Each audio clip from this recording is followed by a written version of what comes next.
मनुष्य में गुण और दोष तो होते ही है। उनको स्वीकार करते हुए सच्चाई से जीवन को जीना चाहिए, तभी आप सुखी हो सकते हैं।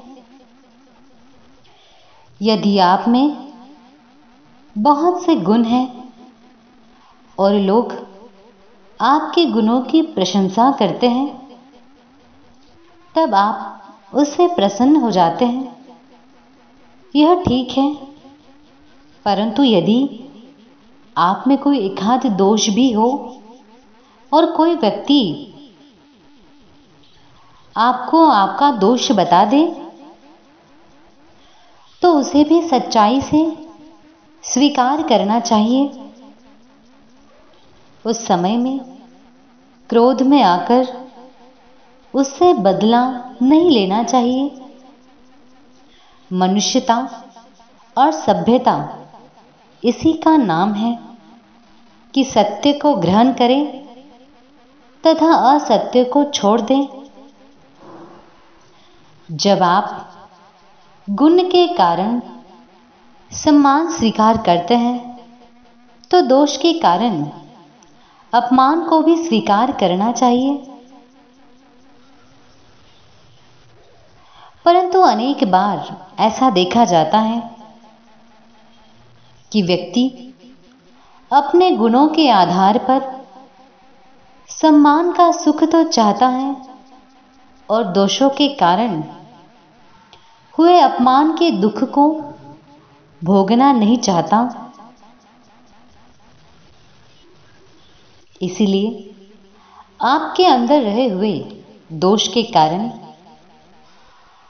अपमानित होने पर या दोष बताने वालों से बदला नहीं लेना चाहिए, बल्कि स्वयं में बदलाव करना चाहिए तथा अपने उस दोष को दूर करना चाहिए, जिससे कि भविष्य में बार बार अपमानित तथा दुखी ना होना पड़े।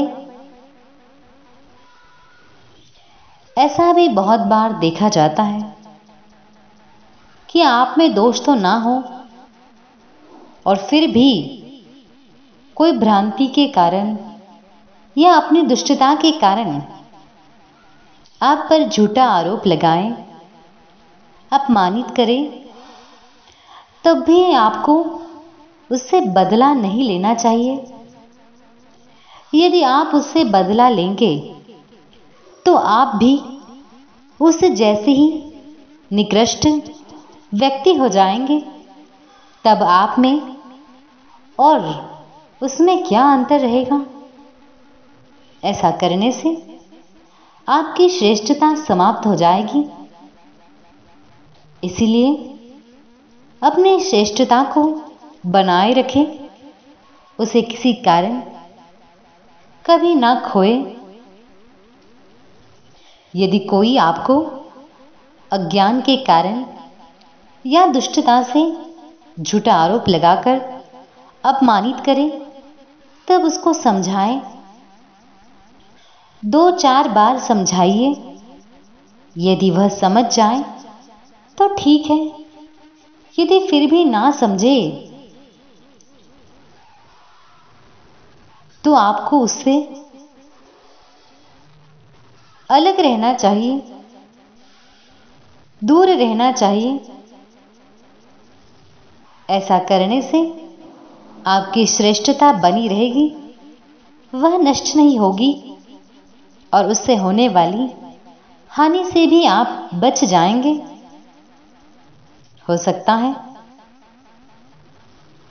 इस उपेक्षा का उस व्यक्ति पर भी कुछ प्रभाव पड़े और भविष्य में वह संभवतः सुधर भी जाए।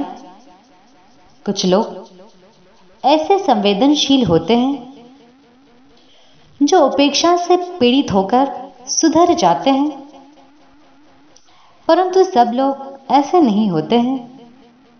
जो महादुष्ट होते हैं, पूर्व जन्मों के तथा इस जन्मों के कुसंस्कारी होते हैं, ऐसे लोग कभी नहीं सुधरते, उनसे तो दूर ही रहना अच्छा है। परंतु उनसे झगड़ा करके अपनी श्रेष्ठता का त्याग कर देना ये अच्छा नहीं है। इसीलिए अपनी श्रेष्ठता को बनाए रखें, अपने सद्गुणों को बनाए रखें, जिससे आपका जीवन और भविष्य दोनों ही सुखमय होंगे।